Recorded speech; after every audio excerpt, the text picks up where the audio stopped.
Before beginning the story, I'd like to say a big thank you for visiting my new channel. I'm going to be uploading alternate history-related stories every single day. If that sounds good, be sure to leave a like and don't forget to subscribe. It means a whole lot when just getting started. I hope you enjoy the story. I recovered dead signals for a living. Old satellite transmissions, archived on magnetic tape for decades, degraded past the point where anyone thought they were worth processing. Sitting in collections and estates and the back rooms of space agencies that never got around to throwing them out.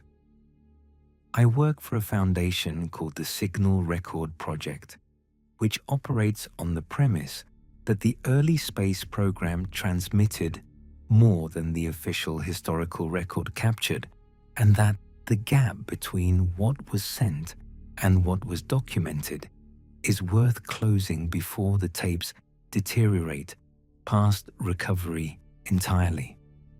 9 years of this work. I've reconstructed telemetry from satellites that most aerospace historians had written off as complete losses. I find coherence in noise, which is the job stated accurately. I take a degraded tape that looks like static, and I apply 60 years of signal processing advancement to it, and I find what was underneath the degradation, the actual transmission, the thing the satellite was saying before the tape, and the time did what they do. I'm good at finding signal in noise. It's the only professional skill I have, and I've developed it to a point where I can recover things I couldn't recover 2 years ago, and 2 years from now, I'll probably be able to recover things I can't get to yet. The Volkov collection arrived in March, standard estate donation, the family of a retired Soviet-era radio engineer who had spent his career at a ground station in Kazakhstan and had kept personal tape recordings of transmissions he found significant. Most of the collection was exactly what estate donations of this kind usually are: historically interesting, carefully preserved, routine. The tapes were labeled in Volkov's handwriting, organized by date and satellite designation. The archive of a methodical man who had decided his recordings were worth keeping and had kept them with care. One set was labeled differently. Dates from October through December 1957, and a single notation in Volkov's handwriting that my Russian colleague translated for me as the shadow problem. Sputnik's telemetry is one of the most documented signals in the history of spaceflight. The famous beeping, which was the public-facing signal, the one broadcast on frequencies any amateur radio operator could receive, is in the historical record in thousands of recordings. But Sputnik also transmitted engineering data, temperature and pressure readings from its instrument suite on a separate frequency, and that data is less comprehensively preserved because fewer people had the equipment to receive it, and because the Soviets were not, in 1957, enthusiastic about sharing the technical details of their satellite's internal readings.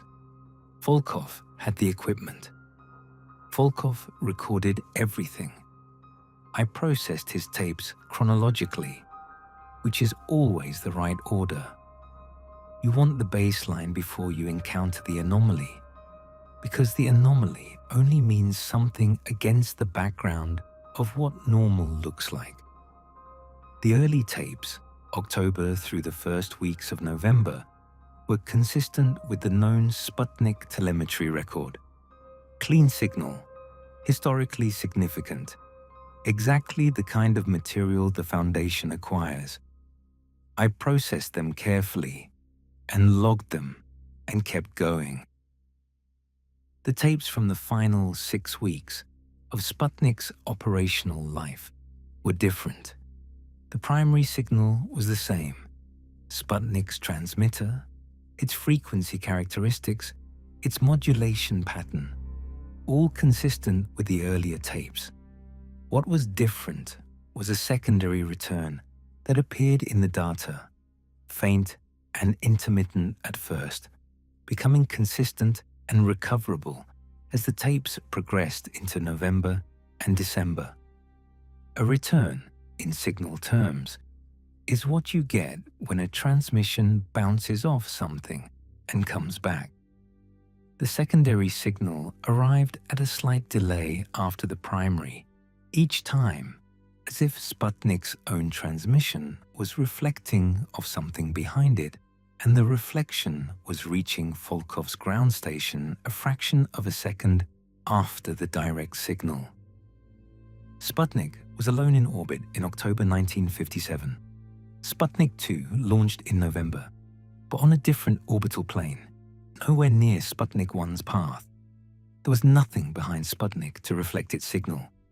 I noted this and kept processing. Anomalous returns have mundane explanations more often than not.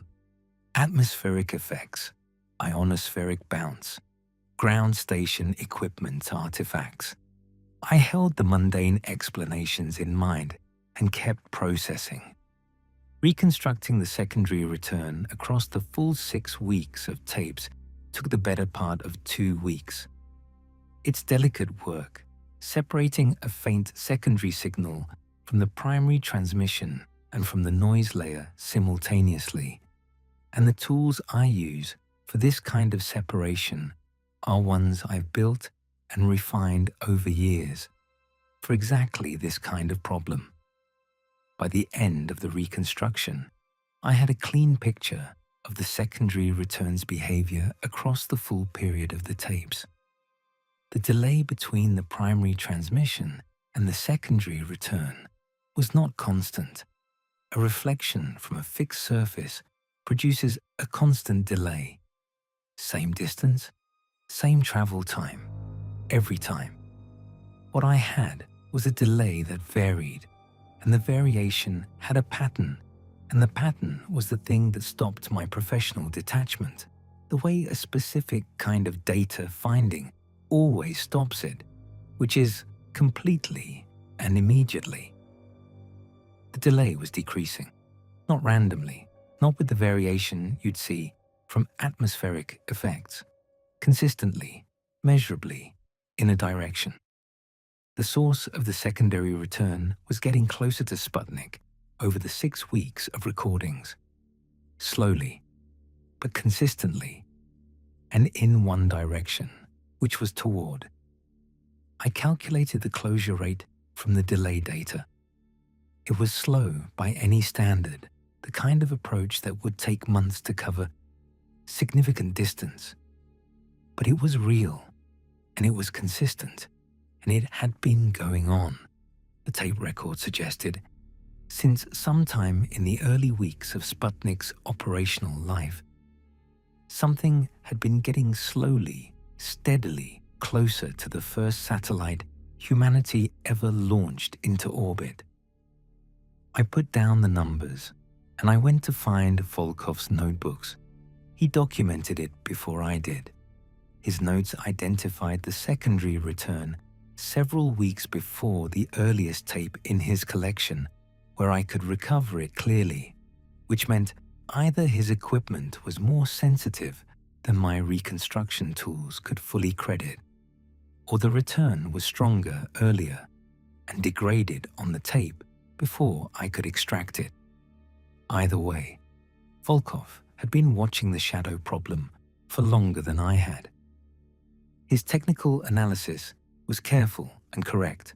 He identified the return as inconsistent with any instrumentation artifact he could produce or reproduce in testing. He noted the decreasing delay.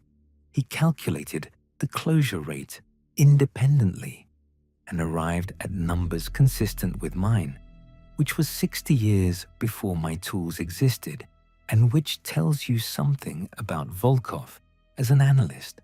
He brought it to his supervisors and was told it was an artifact of the ground station's receiver hardware, a known quirk of that particular equipment in that frequency range.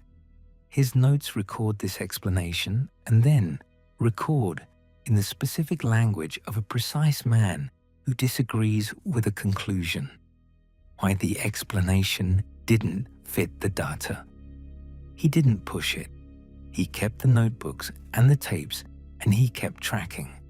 His final calculation, written in the notebook dated December 1957, showed the closure rate against Sputnik's operational timeline and arrived at an estimated position for the secondary return source.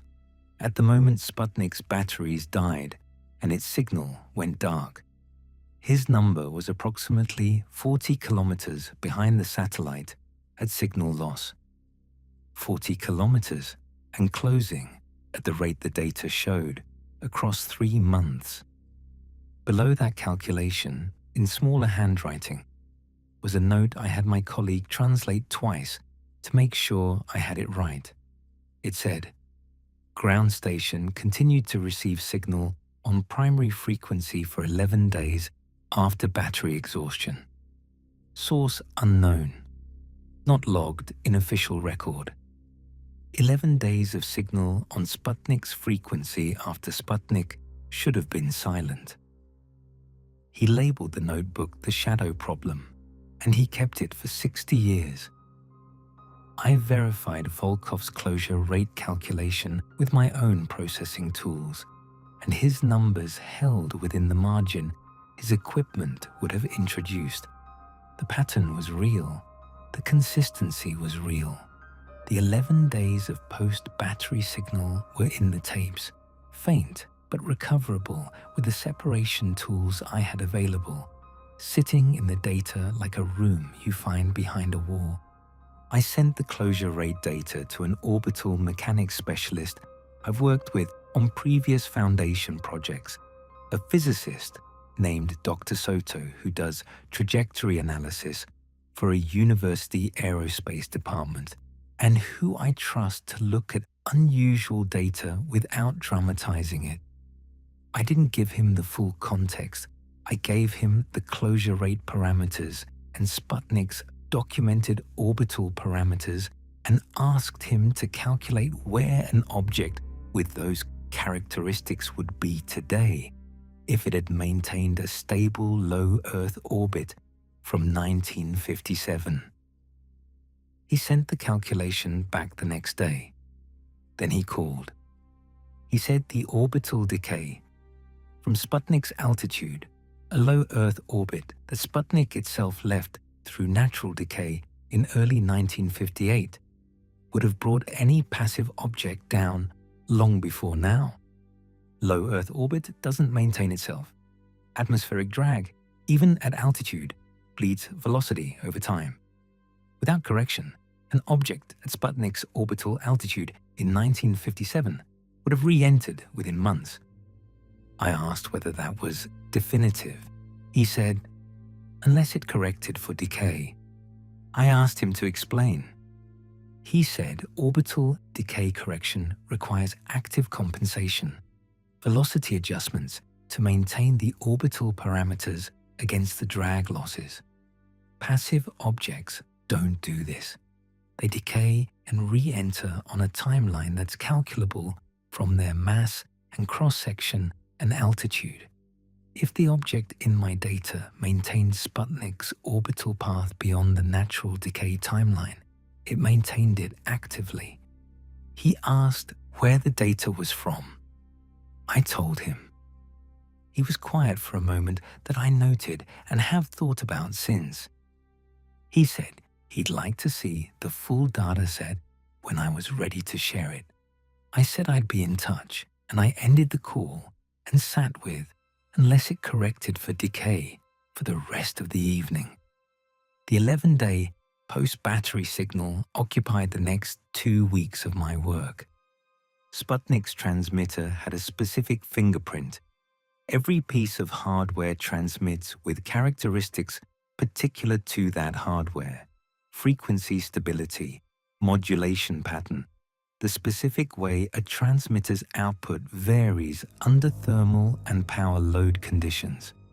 I had 6 weeks of clean Sputnik transmission in Volkov's tapes to build a detailed fingerprint from, and I built it carefully before I looked at the post-battery signal, because the comparison only works if the reference is solid. The post-battery signal didn't match the fingerprint. Same frequency, different source. The transmission characteristics of the 11-day signal were inconsistent with Sputnik's transmitter in ways that were not subtle, not within the margin of hardware variation or tape degradation.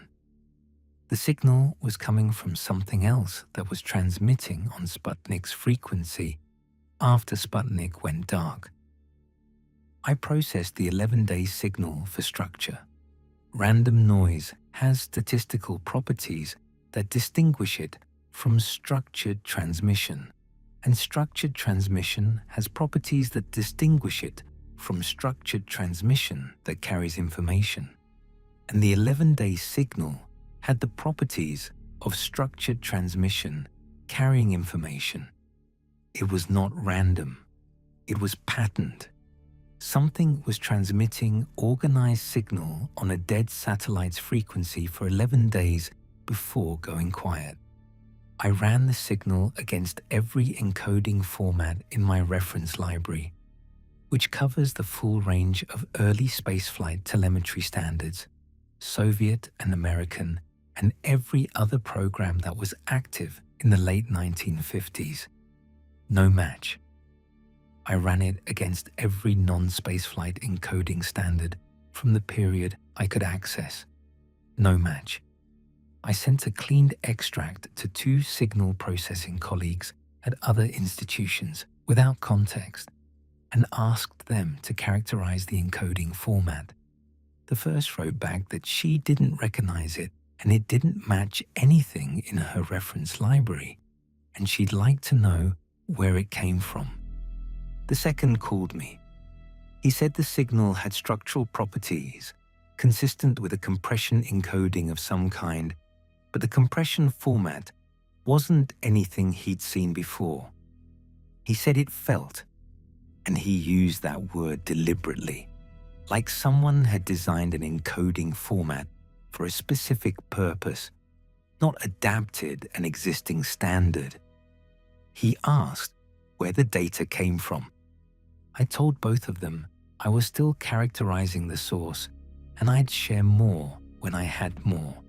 I thanked them and I closed the emails, and I sat with the signal on my screen and thought about what it meant that the structure was there and the format was unknown and the source had been 40 kilometers behind the first thing humanity put in orbit and had apparently been maintaining that orbital path for 11 days after the satellite it was following went dark.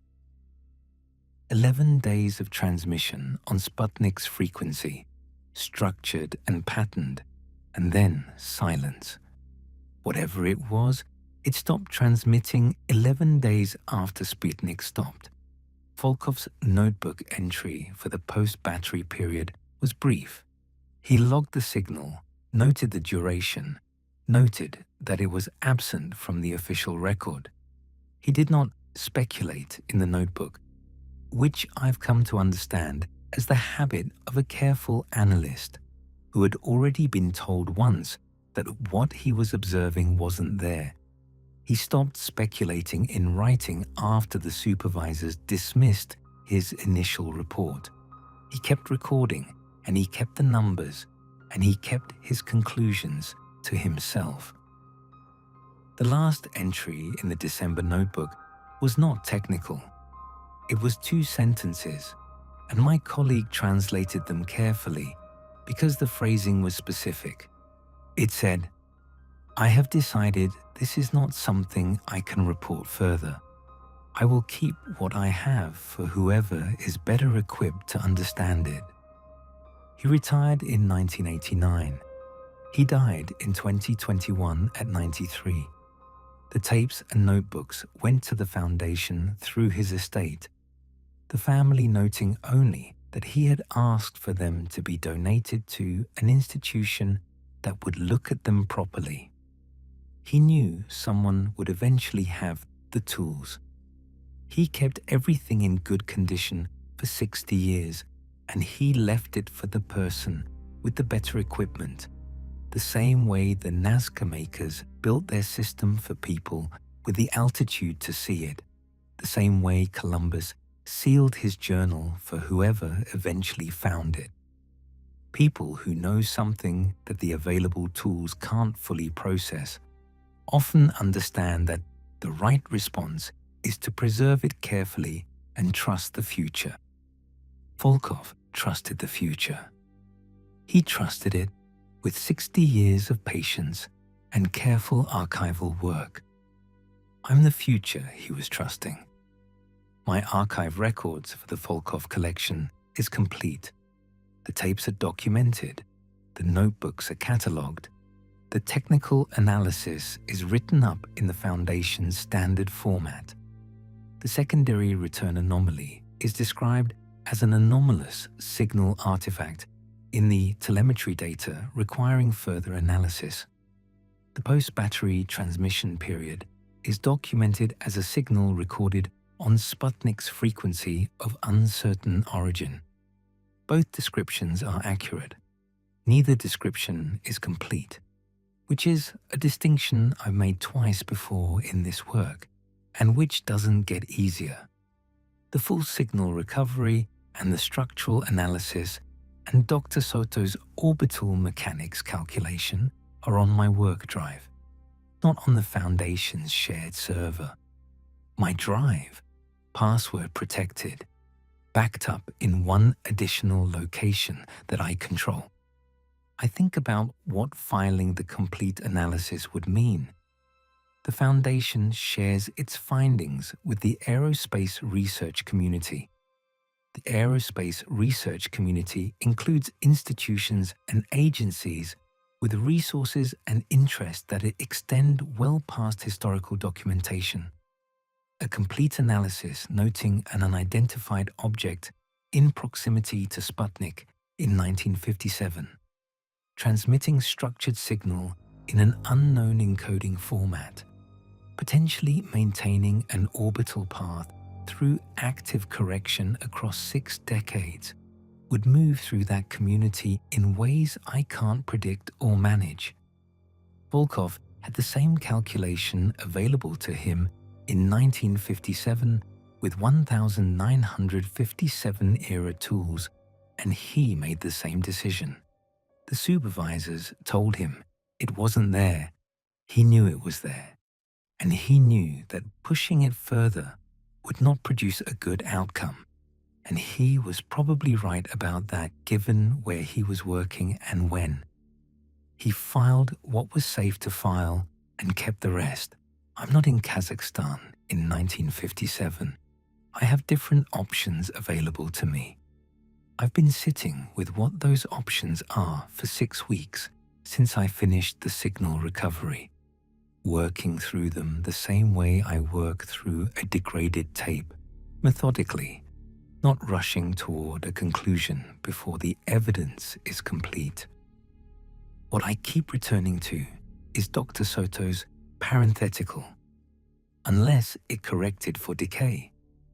Passive objects don't correct for decay. They follow the physics, and the physics takes them down. If the object in Volkov's data was still in a stable, low Earth orbit, it was there because something was maintaining it. And if something was maintaining it, the 11 days of transmission after Sputnik went silent were not the last transmission. They were just the last transmission on Sputnik's frequency. I don't know if it's still up there.